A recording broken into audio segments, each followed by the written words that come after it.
buenos días a todos. Hoy es jueves, día 3 de septiembre. La Iglesia celebra hoy la memoria de San Gregorio Magno, Papa y Doctor de la Iglesia. Al ser jueves, es jueves eucarístico y sacerdotal.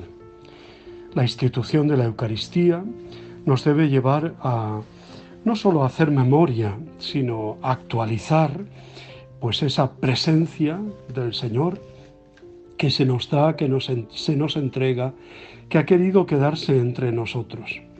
La Eucaristía, fuente y culmen de la vida cristiana, es nuestra fortaleza, es nuestro refugio, es nuestro alimento.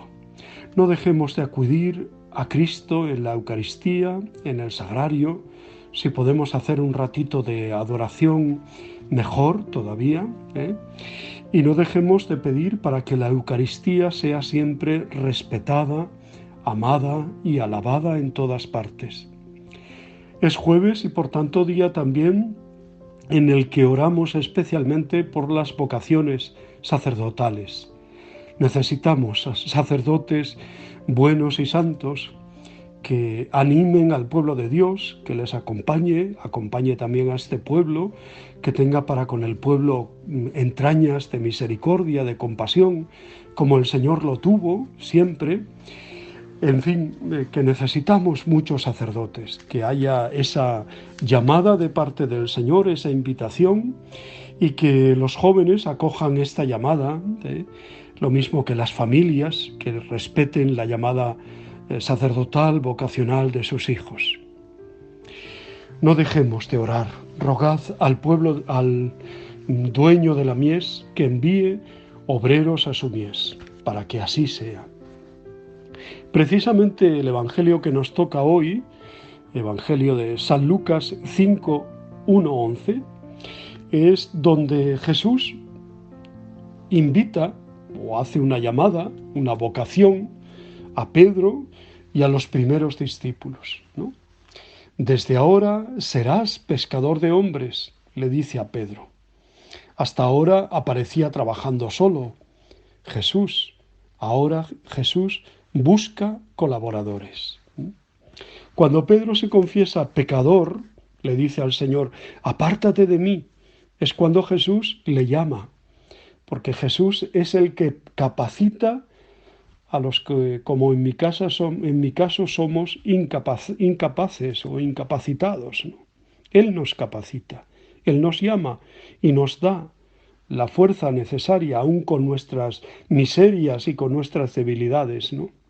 Porque a pesar de la fragilidad que ve en Pedro y que vio en mí y en tantos, Él se fía. También se fía de nosotros, pecadores, y nos envía a lagos aparentemente vacíos, incluso con oleajes hostiles, gente que rechaza, que se ríe, que hace mofa, que da la espalda, y nos dice como a Pedro, rema mar adentro, anímate a ir más allá de tus desánimos y de tus madrigueras confortables, de tu lugar de estufita caliente, ¿no? O líquido amniótico. Ve más allá.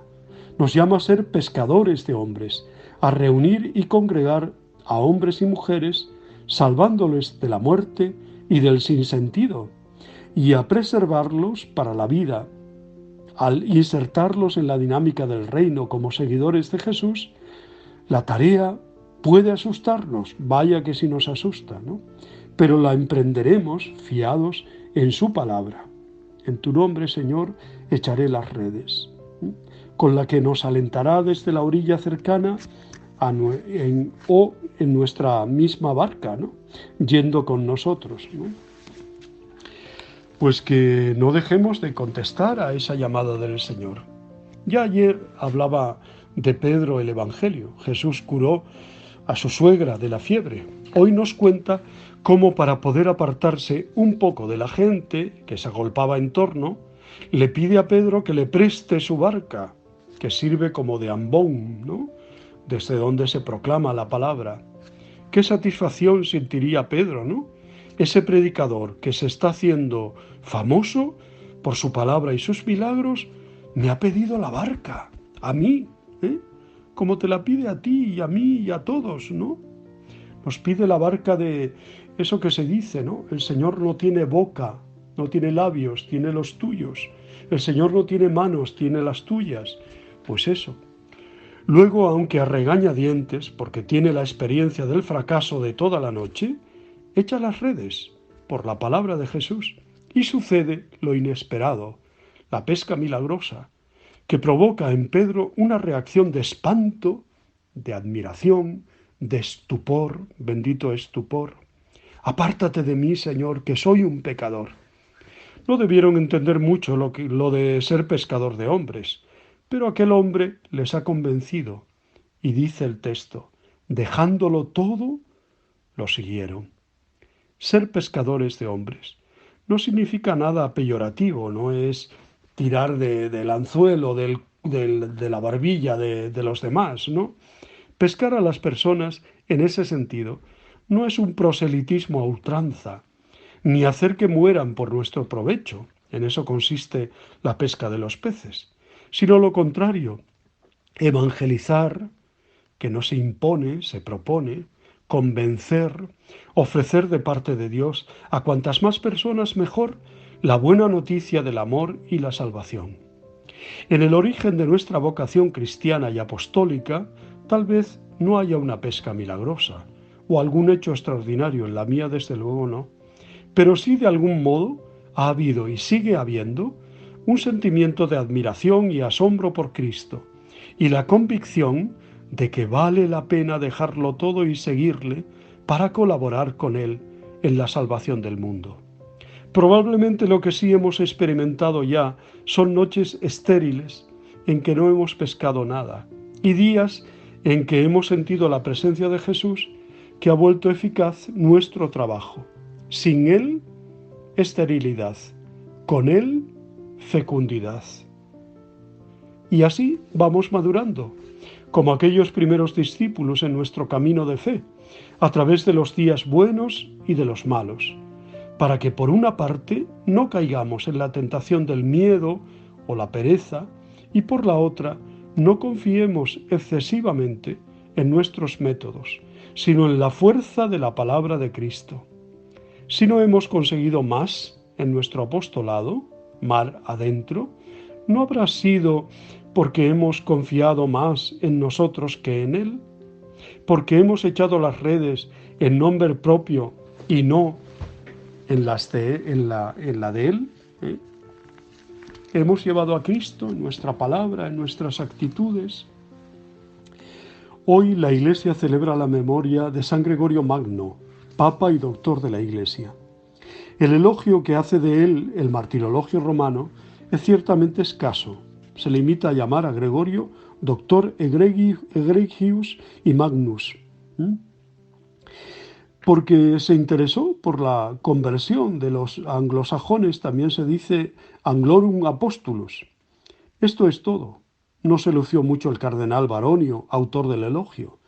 El Papa Bonifacio VIII fue más elocuente cuando, al declararlo Doctor Egregius, equiparó a Gregorio con los tres grandes doctores de la Iglesia latina, Agustín, Ambrosio y Jerónimo.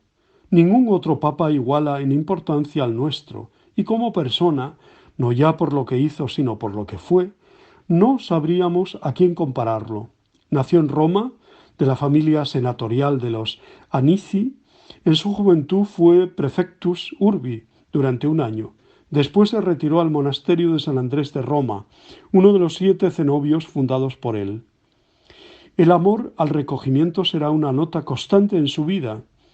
Es característico que durante los 6 años que pasó como apocrisario o nuncio del Papa Pelagio II en Constantinopla, no aprendió nada el griego. Vivió monásticamente en medio de la corte, rodeado de una minúscula comunidad latina. Gregorio fue siempre un místico, un temperamento eminentemente contemplativo, dentro de la línea alejandrina, tributario de San Agustín, parecido a él en muchos detalles, pero muy personal y original, más teólogo de lo que a primera vista pueda parecer, como se va descubriendo poco a poco más cada día. pero al mismo tiempo era un hombre de acción, un talento práctico y emprendedor, como lo demuestran las misiones cristianas organizadas por él, en las que habría deseado participar personalmente. Administrador diligente al modo romano, se le ha titulado el último de los romanos, se ocupó con sabiduría y energía tanto en los asuntos teológicos y políticos de la Iglesia Universal, como en los menores detalles domésticos y de interés particular, que quería que se ejecutaran con toda minuciosidad y por los que se preocupaba con cierto nerviosismo, tanto más solícito cuanto más relacionada estaba la cuestión con la caridad. Baste un ejemplo. Unas semanas antes de la muerte del Papa, la Cancillería Apostólica hubo de ocuparse por orden del pontífice de que el obispo de Clusium recibiera un abrigo para el invierno. Un detalle muy caritativo y personal. Una personalidad así podría fácilmente engañarnos en cuanto a su presencia física. En realidad era más bien delgado, pequeño, calvo, de ojillos pequeños y en los últimos años aparecía pálido. Jugando con la descripción de su físico, en el que se ocultaba tanta magnitud espiritual, el historiador Theodor Mosen escribe que Gregorio era un hombre pequeño pero muy grande, enfermo del estómago y padeciendo gota. Seguramente la debilidad habitual de su salud era en parte causa del pesimismo histórico, propio de este moralista y predicador, el cual, por otra parte, es sencillamente humano y en absoluto falto de bondad. ¿Quién sabe si también se debió a su debilidad física y a la necesidad consiguiente de concentración natural de las energías? El hecho de que Gregorio, como hombre político que desarrollaba sus actividades en campos tan vastos, tuviera una tendencia hacia el centralismo administrativo y que como reformador de la liturgia apreciase la uniformidad. Después de 13 años y medio de pontificado, el siervo de los siervos de Dios murió el 12 de marzo del 604, cuando contaba poco más de 60 años de edad. El calendario actual ha preferido renunciar a la fecha festiva tradicional del 12 de marzo para celebrar la memoria de Gregorio el día 3 de septiembre, que es el aniversario de su ordenación como obispo de Roma, año 1590. Para los monjes, Gregorio tiene la importancia de ser el biógrafo de San Benito. Pues damos gracias a Dios por la vida, la obra y el testimonio de San Gregorio Magno, San Gregorio Papa y Doctor de la Iglesia. Os deseo muy buen día, os abrazo y os bendigo en el nombre del Padre, del Hijo y del Espíritu Santo. Os quiero.